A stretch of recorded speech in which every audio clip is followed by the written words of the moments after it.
Hi. Thank you so much for joining me today. I am really looking forward to this conversation. You do incredible work in the world and you've had an incredible journey to get there. So why don't you just start out by sharing what it is that you do? Okay, thank you. I am a grief journey guide. What that means is that I help people to navigate the terrain of their grief journey. And what is a grief journey? I really think we are all on a grief journey. It shows up often in many areas of our lives. Sometimes we think that it is only when we lose a loved one or experience the death of a loved one. However, I've come to find out that grief appears anytime we go through a major life-changing event or we go through difficult times, a transition, like a job loss or the loss of a relationship or uncertain times like we're living in now, not knowing what our new normal is going to be. And so I help people get comfortable at feeling their painful feelings and uncomfortable feelings because we don't like to feel uncomfortable. And I uh, came to this, I came to do this work through my own grief journey, which I say it started over 20 years ago, but it started probably when I was born. The event, though, that put me on this track for myself, on this own journey, was the death of my daughter Leah when she was 17 in November of 2000. So we're coming up on 20 years, and that feels a little surreal in itself. Right. And I've learned that my grief journey has been a transformation. Now, I've been able to fully step into who I am. I wrote a book about my experience. I speak about my journey, and I help my clients to do the same thing. I help my clients to discover where their grief journey is calling them. That is such important work. You said something that really stuck with me, and that's people don't like to feel pain. We don't like to deal with it. And that is so absolutely true. It's our nature to run and hide and get away from it as fast as we can. Even in just regular life, we don't want. Right. If the workout is hard, you start to go. Eh. So that's really an interesting perspective that you brought up, is that you help people sit in that. Right. So what is it that you do that? Well, the foundation of my work is a present moment awareness practice called samyama. And it's what I used in my grief journey, yes. But it was it was a part of my life when I lost my daughter. When my daughter died, it was already a part of my life. And it's a practice that we can use for everything. It's learning how to be with our uncomfortable feelings, one feeling at a time, rather than the onslaught that we sometimes feel, and to the extent that we can. So sometimes we don't feel the feeling feels really overwhelming, and so I help my clients to learn how to just be with what they can in this moment, and being in the with the feeling in the moment is another really important piece of it, because so often we are thinking, our head is spinning stories about what happened last time we felt that. And when we do that, we're stuck in our heads and we're thinking about the worst case scenario. And we're thinking about when last time I cried, it was uncontrollable and it was embarrassing and I felt X, Y, or Z. And if we come into this moment here, maybe it's a little bit different. The other thing I notice with feelings is that they tend to get louder to get our attention. You know, we think if we push them away, if we use a diversion, there's all kinds of diversions. And sometimes it's okay to use a diversion. But when the diversion starts to impact our lives, starts to impact our ability to participate fully in our lives, that's when we need to start asking the question, what can I do? So our feelings get louder to get our attention, and they're not necessarily as scary as they seem because they're getting louder to get our attention. once we start bringing our feelings into our heart and feeling them, they feel noticed, they start to quiet down, and they feel more manageable. How would you say people can notice their feelings getting louder? Because that's a really interesting thing you said. Yeah.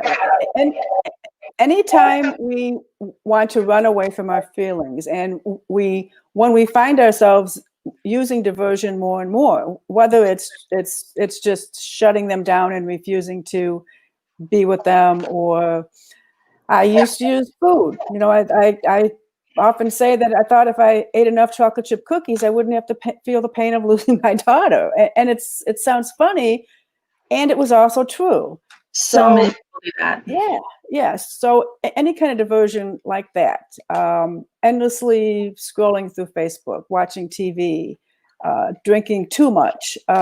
Anytime we use diversion to mindlessly numb ourselves because the feelings won't go away, and then we start to feel almost like a pressure cooker. The feelings are building and building and building, and we don't know what to do with them. So we push them away again.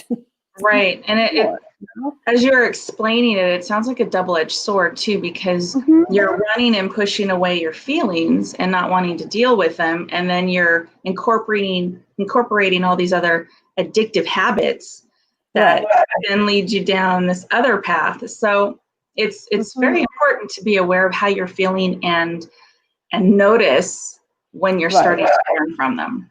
Exactly. And that's another reason why being present can help, because when we're present, we can pay attention to what's here right now. Again, not the memory of something that happened in the past, or the way we think it's going to happen, or the way someone told us it should happen. It's what's here now. And every single time I've been able to do that, I find that I receive blessings and grace, and I receive the blessings and grace that I need to continue to do my work. And when I'm able to be in my heart, I've learned that my heart can hold everything I'm bringing to it, even if it's the devastation of my daughter's death, and it shifts. And I can't explain it, and that's what our hearts can do. Our hearts can hold that, and it's okay. My head wants to slice and dice it, and I bring it back into my heart, and I can come back into that place of presence and be able to relax a little bit more. Our hearts have an incredible capacity to hold space for us and others. Yes, they do. They definitely do. They can hold whatever we bring to them, and our hearts are all connected. So we're connecting to the great heart.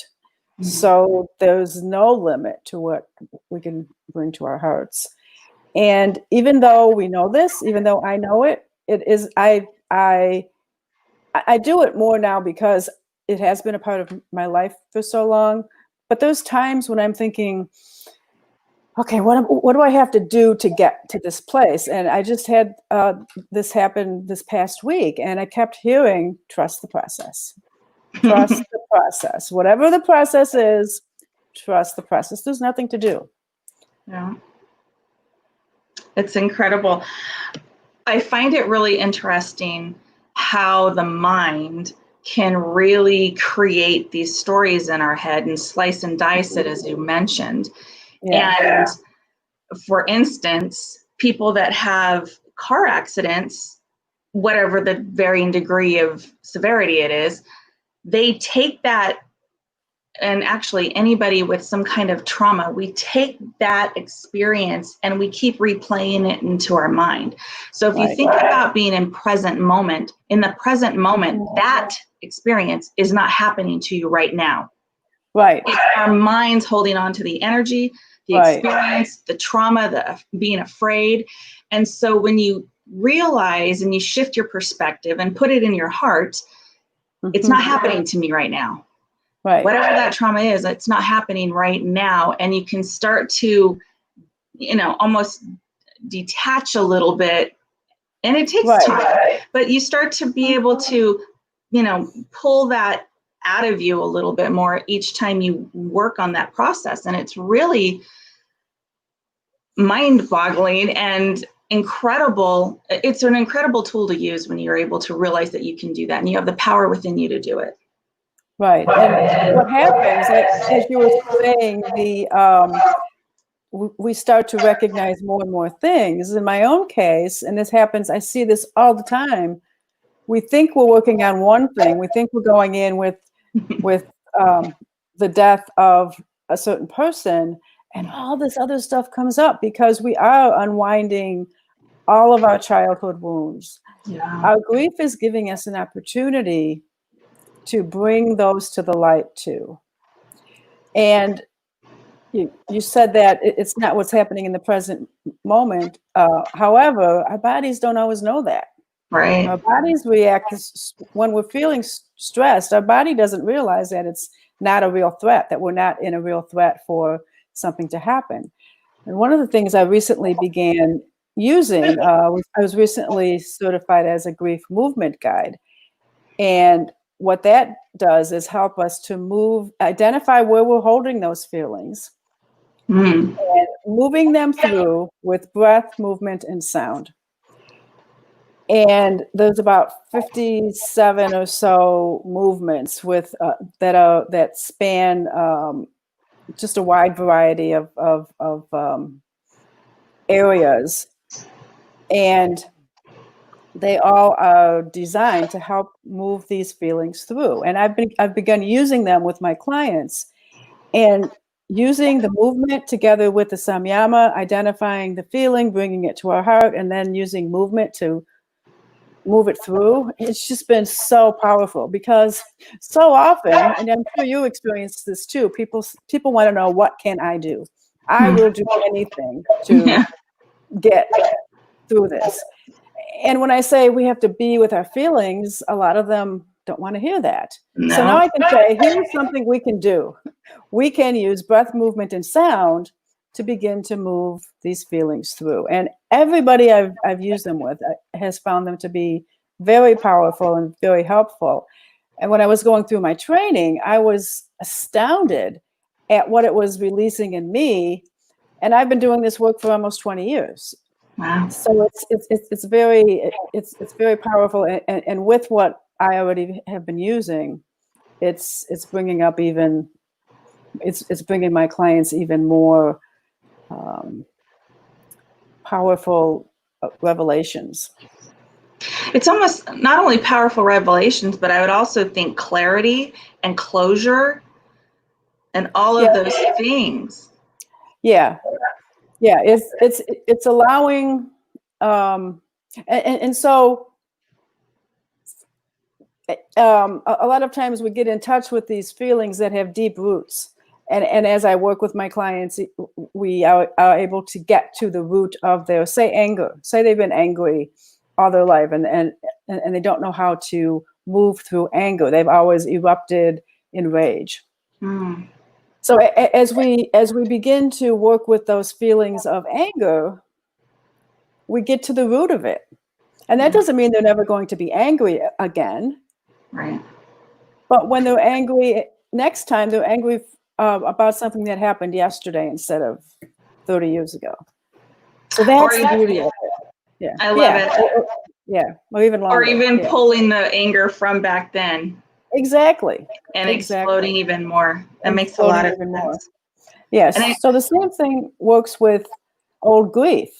Any unresolved grief is given an opportunity, is giving an opening to come into the light with a new grief. How would you help somebody or help them recognize that what they're dealing with is grief versus anger? Because depending on what kind of traumas people go through, a lot of that they hold on to anger and all these other things. Right. But really, a part of it's grief. So how would you help people recognize the difference? Yeah, a part of it is, in my humble opinion, grief underlies everything that's keeping us stuck because of what I've seen. And the definition of grief is the normal response to any loss. Hmm. So that could be Whew, the that gave me death of chills. I know the death of a loved one or the loss of my favorite coffee cup. I mean, it spans that big of a spectrum.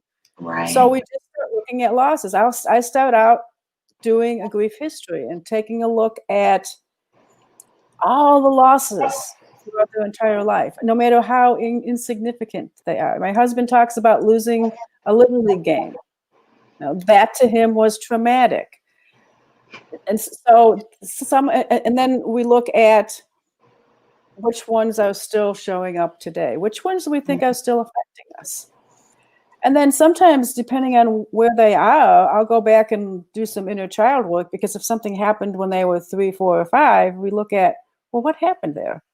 What didn't you get there? What can you give your inner 3, 4, or 5-year-old now to help to heal yourself now? And so there's just so many things that come into this, but it starts out by recognizing that there was a loss, whatever Right. it is, and that they're cumulative. I love the distinction, because we don't realize that even if we lose a basketball game or a sports game or our favorite coffee cup, in some way it's a loss. Right. So what if we're late for a meeting? Not that would happen today, but what if we're late for a meeting that we think is going to connect us to someone that's going to completely change our lives, and we're late to it, the person isn't there, and it takes us into this downward spiral again. Yeah. What is the fear of what are we really fearing that we have lost? The Right. opportunity of a dream? Or so we can look at that a little bit deeper. It's not always about what you think you lost, but what's happening, what you're feeling underneath that. Yeah. And realizing too, and this, I keep realizing I'm bringing this up in these deeper conversations, it's always peeling back the layers. When Yes. you finally get through one layer of whatever it is, Right. the loss, the grief, it Mhm. goes deeper. So Right. even though we're like, oh, fix that, Right. there's Exactly. other And levels. It's this that's why I constant call it evolution. that's why I call it a journey, because we're not going anywhere. It's a Right. continual journey. So as we learn the resources to deal with what we think our problem is going in, the death of I had a client that came in because her mother died, and she knew that that's what she needed, and she did. She spent a whole session talking about a divorce that happened 6 years ago. And she said, I don't know why I'm talking about this. So that happens really early in, as I started doing this work. And that's when I realized it's a lifelong journey. It's not just somewhere you get to. Right. It's a lifelong journey. Well, life is a journey. And something that I think is important too to point out is often we don't even realize we are feeling a loss about who we thought we were meant to be, or who we thought we were going to be, and we're not. And so that's a loss of perceived identity. And so there's a ton of work around that as well. Exactly. And early on in the quarantine period, people were talking to me, and I was talking about the loss of the freedom to meet a friend for coffee. I mean, that sounds insignificant, but at the time it was huge, and it still is. Because it depends on what we do with these realizations, and it depends on what we, there's a saying that says time heals all wounds, and it's not the time that heals, it's what we do during that time. Exactly.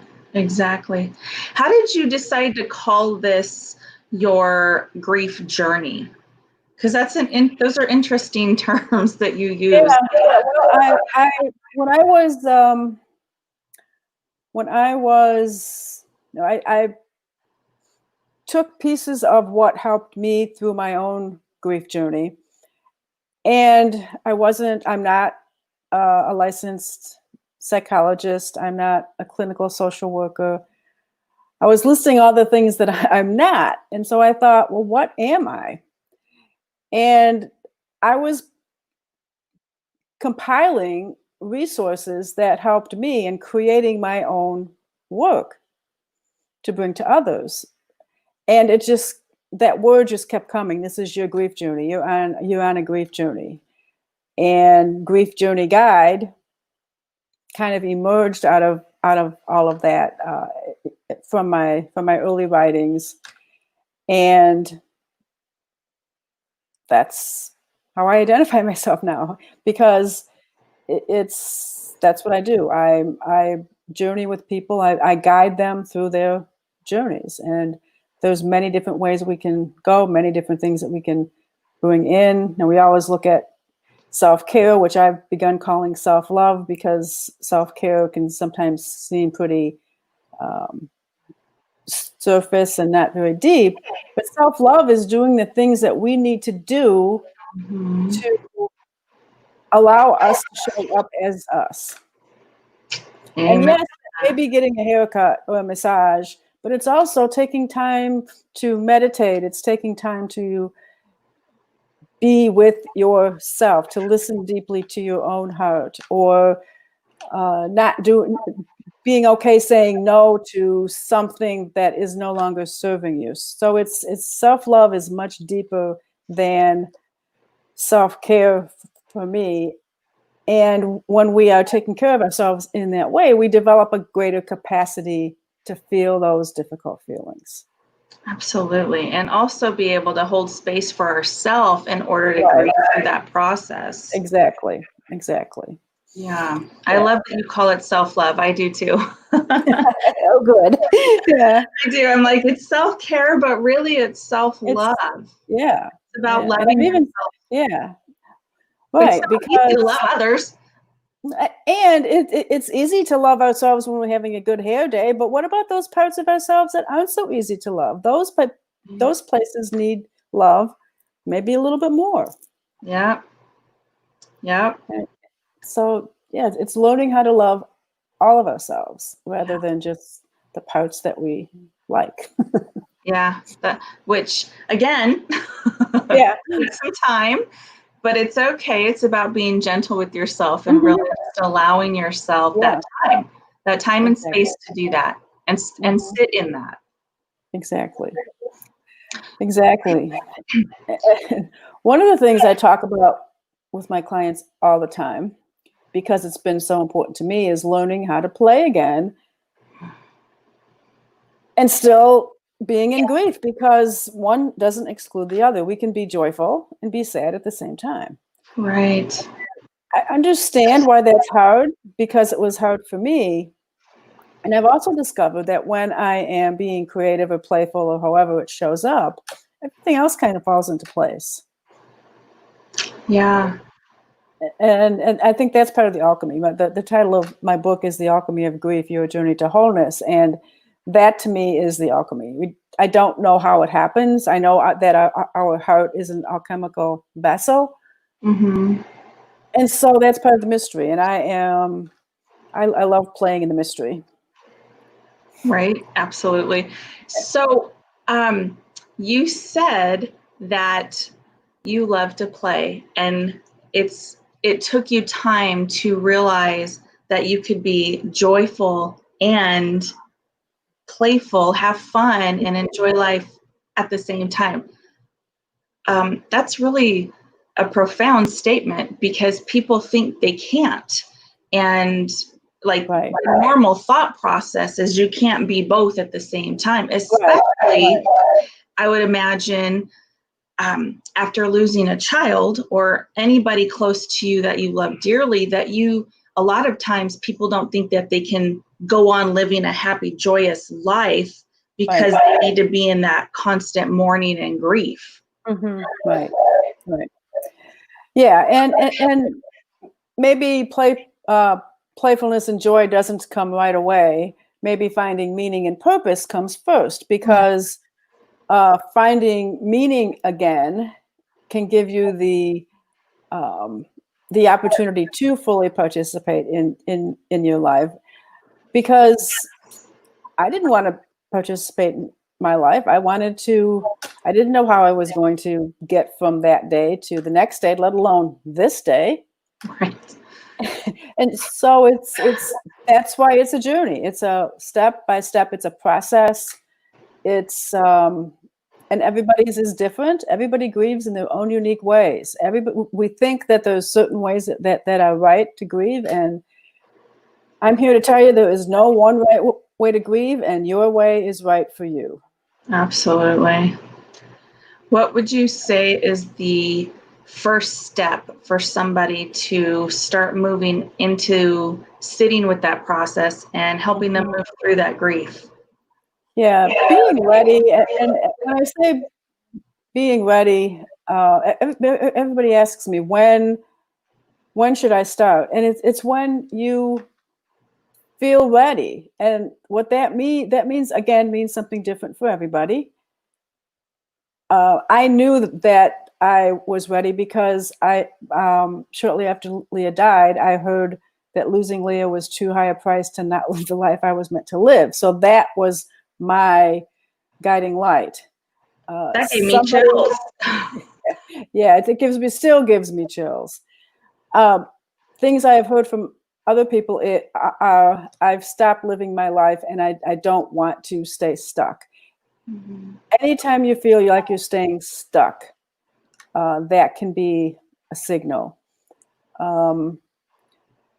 It doesn't mean that the week after you experience your loss, you have to go and start figuring out a way to feel joy, because that's the efforting and the figuring out again. It's not trusting the process. Right. There is a time when we need to be what we are. I was completely devastated. I needed to be there. And the other thing because it's the stages of grief are not linear. So I can be taken right back to the feeling that she died yesterday in a moment. And I have the resources to move out of that. So just because it looks like I am able to talk about her, and it doesn't mean that I still don't miss her. It doesn't mean that I'm still not grieving. And it doesn't mean that I don't still use some of the same tools or resources that we've been talking about for myself. Right. Absolutely. And I think it's important for people to realize too that all emotions are good. All emotions are beautiful. Yes. All emotions are natural and normal, and they're okay to go through. It's okay to sit in what you need to sit in, like what you teach, and really process that and get that out, because when you don't and you're stuffing that down all the time, that starts to manifest in physical ailments. Yes, absolutely. Absolutely. All of our feelings want to be met as they are. As you just said, there are no good or bad emotions or feelings. We've been taught early on to categorize them as good or bad or positive or negative. They're just feelings. Yeah. And I talk about feeling the full spectrum of our feelings, and which allows us to be the full spectrum of who we are. You know, if we're just trying to be happy all the time, and we're just trying to be happy all the time, and we're living in this little space, we're missing all of this. Yeah. So we're missing it, our family's missing it, the world is missing it, and the world needs all of us to live the full spectrum of who we are. I love that, the full spectrum of who you are and your emotions. Very powerful. Yeah. To sit with that and think, wow, all of my emotions are good. All of my emotions are okay. I can feel all of my emotions, and it's not a bad thing. That's very freeing. It's very freeing. And sometimes that's just giving my clients permission to do that is like pulling taking a mask off of their face, so having them see with more clarity for the first time. Sometimes I describe it as our feelings or emotions are like clouds. You know, clouds are there's all different kinds of clouds. Some of them are heavy, like rain clouds, and they move by. They may rain, we may cry, and they move through. And then there's another cloud, or there's sunshine, Yeah. It keeps moving. A cloud is not going to stay over us forever. No. No, and it's good to know all these different tips and tools, and one, know that it's okay. Give yourself Yeah. permission and allow yourself to sit in that space and grieve whatever it may be over. It's okay, it's fine, it's good, and it's healthy for you to sit in Yes. that space and just allow yourself to cry, scream, kick, throw a tantrum, whatever you need to do in that time frame. And then you can get to that next step. Like you said, it's a journey. You're constantly moving forward and allowing yourself. It's part of the transformation. I was writing something yesterday. We are constantly in a state of transformation. We're always in stages Right. throughout life and processes. I love that you talk about recognizing and allowing the process. Why is that so important, would you say? It's important because if we try to force something, well, first of all, in my experience, that never works. If we try to, think of it in terms of, say you're making a cake and you try to force it to bake before it's done, and you pull it out and you're upset because it's gooey in the center. Well, you didn't give it a chance to fully bake. You didn't give it a chance to fully complete the process. And it's the same thing with an emotional process, with a grief process, with any kind of a process. Think of any process, and trying to force it, trying to make it into something that it's not. I was thinking, I used to work with clay, and if I tried to force the clay into something before it was soft enough, or before it was in a state to be able to be malleable, it would just become a mess. Yeah. And that's not to say that messes are not a part of this. Excuse me, but they can be less messy if we trust the process. Absolutely. So a flower isn't going to bloom until it's ready to bloom. Nothing we do can force it to bloom. Yeah. But it'll bloom when it's ready, and it dies when it's ready. Yep, it's that natural process. The natural process. Cycle of everything. Sunlight, water, whatever, and nothing that I'm doing is making that happen. And just being aware of it, being okay. I think that's the key. Being okay with it in every stage of where you're at. Being okay and just allowing. Right. Well, and another example is the caterpillar to the butterfly. Those that whole process, and if you've read anything about it, that it's not an easy process. It's a messy process, and it's a painful process for the butterfly. Yeah. And we tend to look at things like that and say, "Oh, isn't that nice? We got this nice little butterfly. He went into the cocoon, and now it's a butterfly." And we don't recognize we don't know exactly what happens. So it's kind of like that.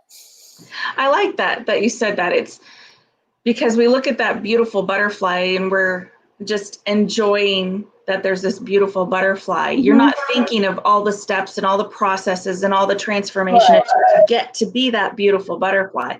And you're right. I think morph, they turn to liquid as a caterpillar, and then they turn into this. I would imagine that's excruciating. And yet, do it. Yeah. Well, even a plant. Now you plant a seed, and if when you water it and the sun shines out of it, the new growth has to break through that shell. So there's a breaking and a shattering with any new growth, and that I like that. Certainly is been my experience, and I see that with my clients all the time. Our life is shattered. My life was shattered. The fabric of my life was ripped apart. And how are we going to weave it back? How are we going to choose to weave it back together? Because we can. It doesn't have to stay there in tatters, and it may not look the way that we thought it would. And that's that's another loss. Anytime our lives turn out the way that we don't think they would. Whatever that is, again, wide spectrum. Yeah. What would you say is, or really was, the point that you realized that you needed to step into what you're doing today? What was it that really pulled you into this position, this path? Yeah. Well, I kept hearing things like someday you'll be helping others navigate their grief journeys in a way that look nothing like you think they will. And I kept thinking, yeah, right. And it was really being faithful to that message that I received from Leah, that losing her was too high a price to pay to not live the life I was meant to live, and then continuing to follow the breadcrumbs of that, what came out of that, as I learned how to be with my feelings and saw how powerful Samyama was at helping me to process my own grief, and then being called to become certified so that I could help others in the same way. And then when I thought, okay, I'm helping clients, like I said before, we don't arrive anywhere, but I thought I did. I thought, okay, I've arrived here at helping clients. I can do this for the rest of my life. My life has meaning and purpose again. And that's when I heard it's time to write your book. And it just kept coming, and it kept coming, and it kept coming. And it just became easier to write it than to continue to resist to write it. Right. And that was about a little over 3 years ago. And then last year, I published a journal to go with it. And then the speaking about it was the next part of the evolution. I was not a public speaker. I did not want to talk in front of people. I would not have done something like this.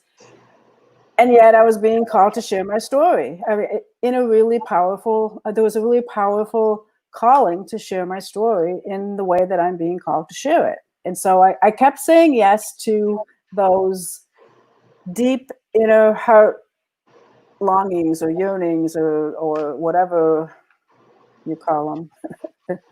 They always, as I continue to follow the breadcrumbs of my journey, they're always there. I love it. I love that you shared that, because it's so important to realize, to really listen to what's going on inside you. You went from a tragic, awful situation with your daughter passing, and learn to be and do all that you are doing right now. And it's such a calling. You're leaving such an incredible legacy, being able to help so many people, because had you not gone through all of that, yeah, you wouldn't be here today helping the people that you needed to do. So she was certainly she's a part of who you are today and always will be. absolutely. More than just the mother-daughter. Yeah, there's another thing that I heard in one of my meditations is that Leah and I birthed Leah physically so that she could birth me emotionally and spiritually through the initiation of her death. Everywhere. Yeah, it was like, whew. Wow. And it was yeah, that still gives me chills. And it was, oh my goodness. It came in exactly like that. And it's been, we're both I'm helping her do her work, and she's helping me do my work. And absolutely. And we were both meant to.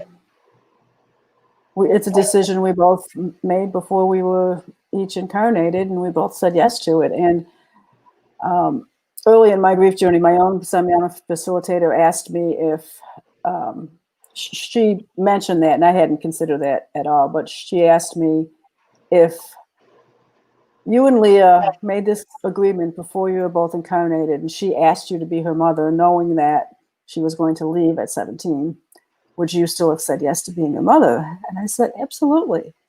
Absolutely. I would not have missed a second being her mother. That's beautiful. You make me cry. Yeah. Wow. That's so important.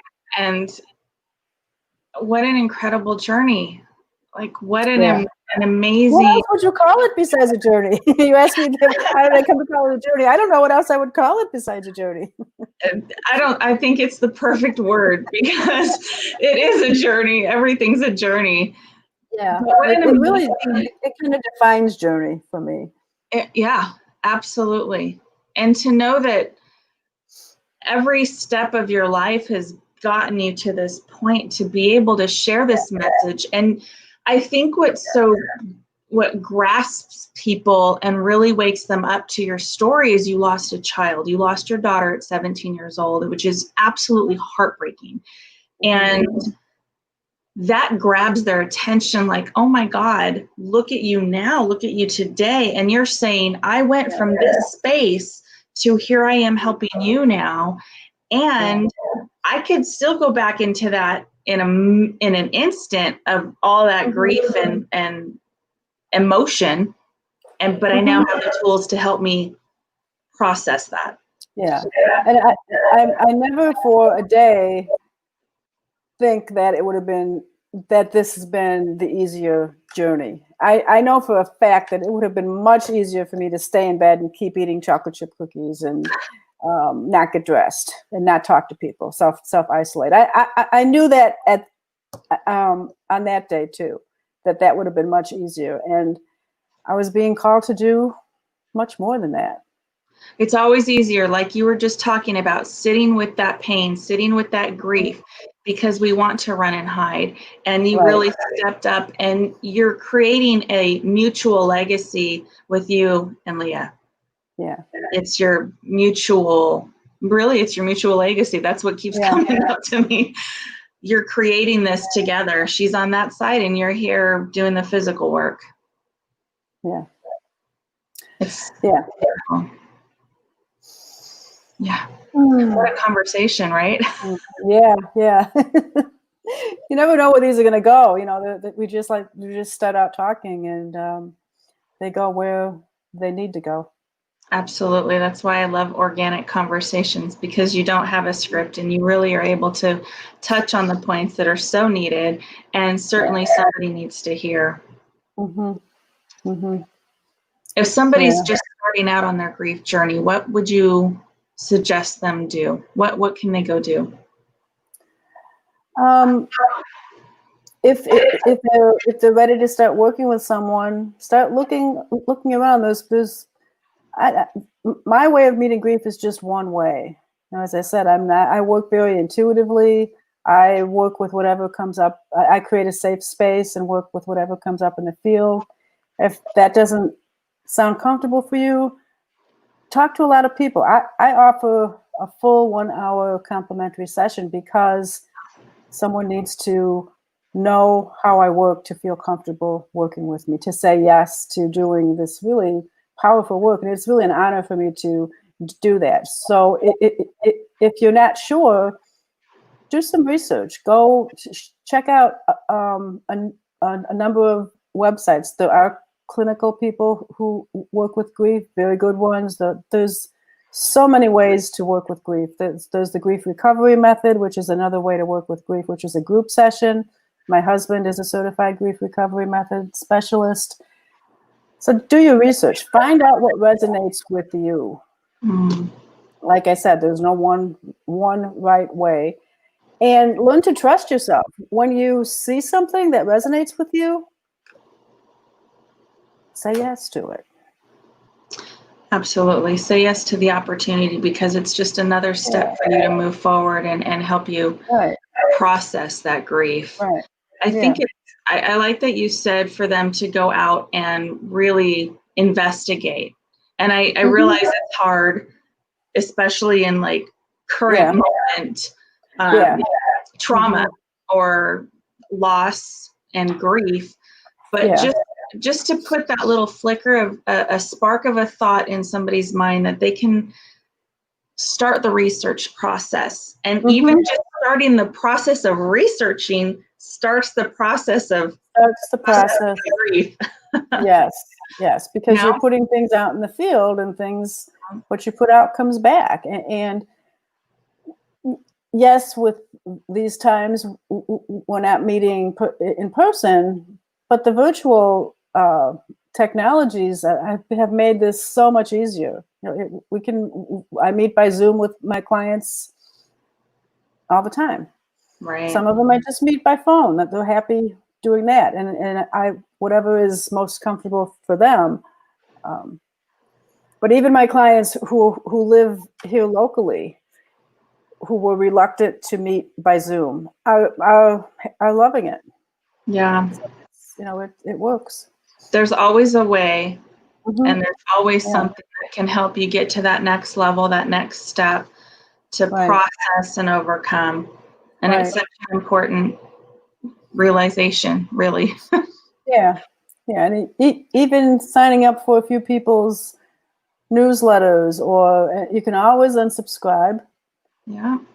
Just to start to see what they're talking about, if they resonate with you. That's the most important thing with this work. You need to talk with someone that resonates with you. Do you have your book handy? I should have asked you that. Do I have my book handy? If not, we can type it up. I didn't mean to make her go on a treasure hunt, but I think it's important that you're able to see this. There it is. The Alchemy of Grief. Alchemy of Grief, Your Journey to Wholeness. I don't have a journal handy, but the journal it's available on Amazon. It's also available on my website. You can find a link on my website, which I'll put up here momentarily. But even if you just take one step and reach out and read her book, it's a step in the right direction. It's a step to help you start processing the grief and being okay to sit in it. Yeah, and I have, at the end of each chapter, I have journal questions. And that's what the journal is. It takes the questions that are at the end of the book and gives you space to do the work to answer them, or to draw or doodle. So I also use creative expression, collaging or painting or whatever kind of, whatever, as I said, whatever comes up in the field, we'll do it. It's another part of bringing that creativity into the work. Right. And it's so important because it's okay to just try a bunch of different things and see what ultimately works for you. Don't be afraid to try something new. Get out a journal and start journaling. If that doesn't work, type. If that doesn't work, read. If that doesn't, so take notes on the side of the book. There's so many things, little things that you can start doing. I even like that you said, jump on somebody's newsletter. Just start reaching out and seeing what works for you and seeing what works. Absolutely, because just those little steps are going to help build you up and help you be able to process. Mm-hmm. Yeah, and know that you are not alone. We think when we are feeling this way, I've self-isolated. So many people I talk to want to self-isolate. You're not alone. You may, yes, everybody grieves in their own way, and grief is a universal feeling. So it's one of those things that part of the mystery. And the other thing that a distinction I like to make is that we talk about grief. And what is grief? Yes, it's the loss of the response to a loss, but it also, to me, is made up of a lot of different feelings. Mm-hmm. So there is anger, there is anxiety, there could be fear, there could be devastation, pain, sorrow, and sometimes they come in at all different. So it's like a cocktail of different stuff that is different intensities at different times. So that's another reason why it can feel intense. So yes, there is a thing called grief, and I really feel like it's made up of a lot of other different feelings. I love that you're pointing that out, because we don't think of it like that. We think of it as sadness almost. And it's Right. not, it truly is a cocktail of all those things put together. And Right. that's why you're constantly doing this as Exactly. you're processing, because you are angry, and there are different levels of grief. There's stages of it as well. And so Mhm. you're going to hit on all of those points. Right. Yeah. I love that you talked about that. It's such important work that you're doing. And I love that you are here with me today. I love that you're sharing your story out there. Such a powerful story. You were making the grief conversation something that can be talked about, because we don't want to talk about it, let alone deal with it. No, we don't. Even when we know that that's what we're doing. You know, so many people don't know that they're experiencing grief. But when we do know, I talk to so many people that say, I know I'm grieving, but tell me how I can get back to the way it was before. I wish I could. I really do.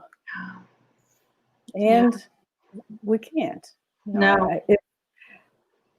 I would No. love to say, and this is my daughter Leah, and introduce her to you, but that's not going to happen in this lifetime. And it's a learning process. And so when you actually look at it from that perspective, going, okay, I had this huge loss, tragedy, trauma, whatever it was, what is it that I can learn from this moment? Mm-hmm. What is the lesson behind it? And you're right, you're never, ever going to go back to how you were beforehand, because that experience in your life is a learning experience. Right. And you have to take from that and move forward. You'll never be the same, because now you have knowledge, now you have experience, now you have emotion. Yeah, it changes you, just like any big life-changing transition changes you. And the other thing that comes in with grief was what I call secondary losses that you don't even think about until they hit you right in the gut. Like, you know, like the fact that